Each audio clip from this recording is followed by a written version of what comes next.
What's going on? The Winners Win podcast. Your boy Lucio 2.0, the copy got himself.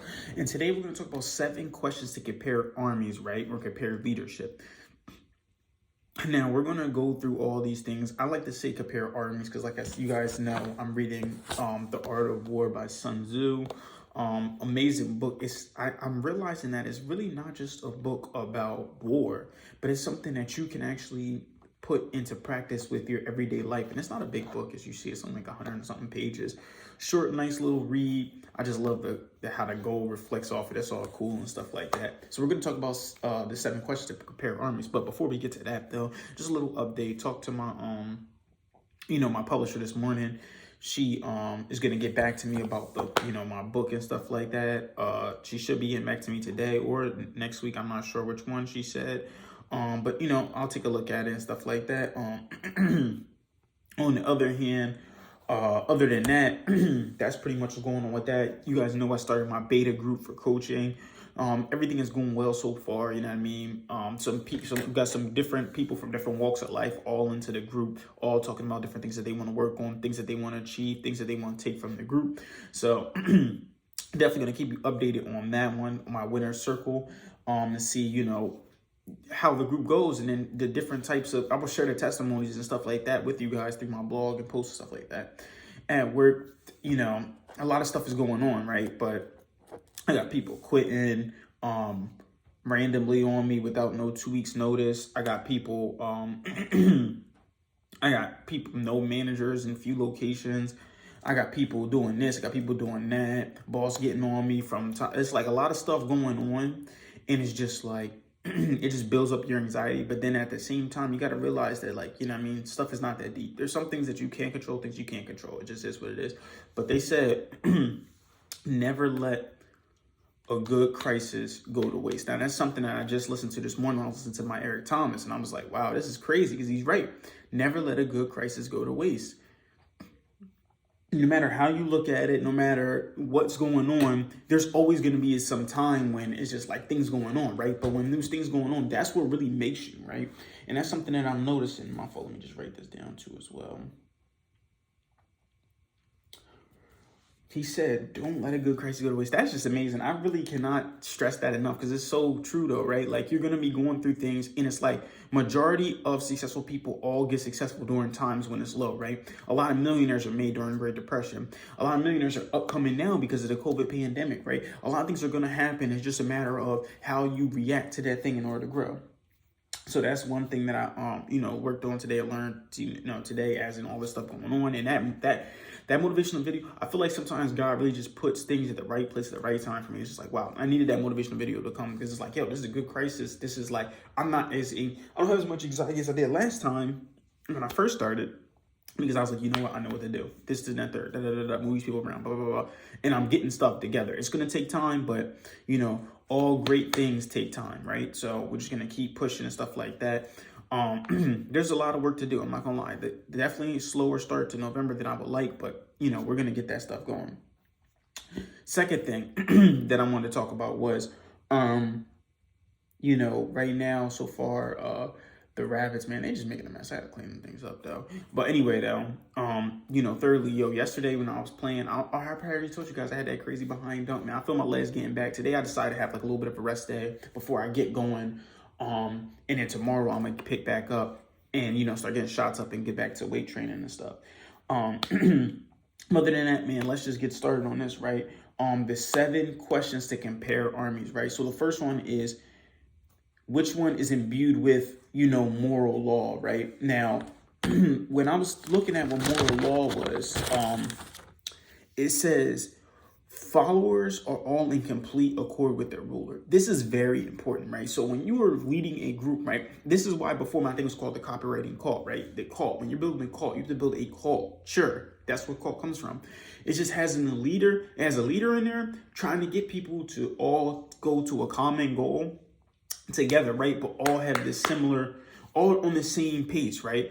Oh, I'm like, if you're pushing, for example, in my job, if I'm pushing TV, everybody should be pushing TV. If I know how to re-rate, everybody should know how to re-rate, right? We should all be running the same play, because that's what's going to make it successful, right?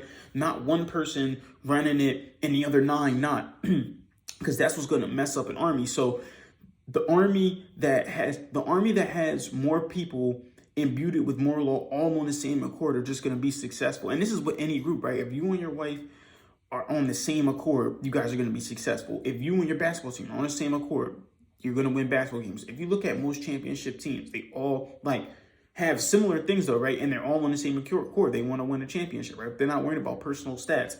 The Warriors last year, they are worried about winning championships. They have guys that just want to get gritty. They got shooters, they got defenders, but they all collectively play a great collective defense together. Same thing with the Celtics, great collective defense. Now they made it to the finals, but they just lost because it's all about being on the same accord with their leader, right? It doesn't have to be ruler. So that's one thing that you want to check to see which group is going to be successful. If you see a husband and wife doing successful in life, because they be on the same accord. They're both trying to grow together, right? That's how relationships are successful anyway, though. The second question you want to ask, about to compare armies is which general has more ability. Now, when you're looking at more ability for a general standpoint, you're looking at the ones that have more ability to lead, to hold their people responsible. Remember when I told you before, they chopped the dude's head off, right? Because it was like, who can hold these people, responsible? And then when they hold them responsible, are they going to actually do anything with it? So which one is better at doing that? That's another question you can ask them. Third, with whom lie the advantages derived from heaven and earth, right? So heaven is night and day, cold and heat, times and seasons. So it's just, heaven is just like time, seasons, temperature and stuff like that. Who can get those people through those times, right? What general can actually push those people through those hard times, right?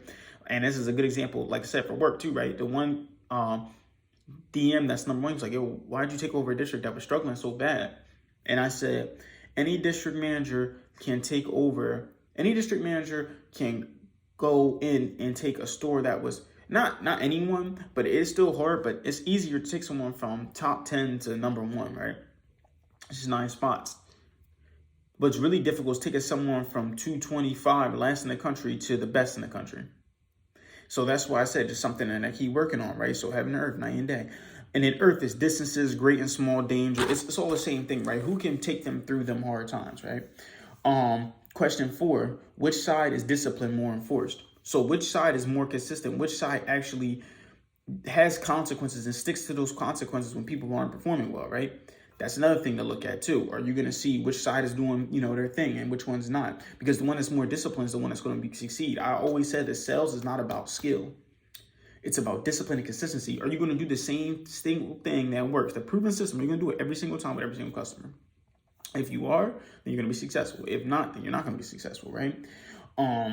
Next thing is which army is stronger. Now, stronger is obviously coming down. That's when it starts to come down to skill a little bit, which can just come from being more disciplined, right? A more disciplined army, a more disciplined group is going to be a team that's more skilled, stronger, faster, taller, whatever you got going on.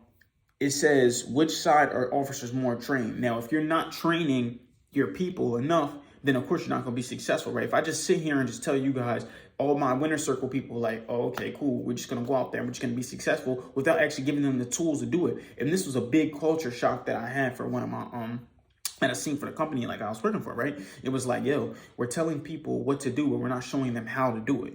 We have to actually show them how, and we have to explain the why, because that's great coaching, right? You have to give them the tools to be successful. And then 7, which army is there more consistency in both reward and punishment? So are you also rewarding your people as much as you're punishing them? Another thing too as well, right? Another thing I see with the company is like a lot of times it was just so much negativity. It's so much, you need to do this, you need to do that. That's not good. That's not good. That's not good. Instead of actually celebrating successful wins, right? So these are 7 questions which you can compare armies, compare groups to see which one's being successful as compared to which one's not being successful, right? So those are the 7 questions that you pretty much have, right, for comparing armies. If you're now, that's all I'm gonna leave you guys with today. If you're watching this on YouTube, please like, subscribe, share this channel. I would definitely love for that. And if you are, comment below too as well. If you're listening to this on any type of podcast platform, remember 5 stars, and then just write a review. Because I love the reviews, man. I want you guys to keep killing the day. It is beautiful outside. It's getting brighter earlier, which is making me more excited for the morning. And just remember, you pray for success like this. 2.0 out.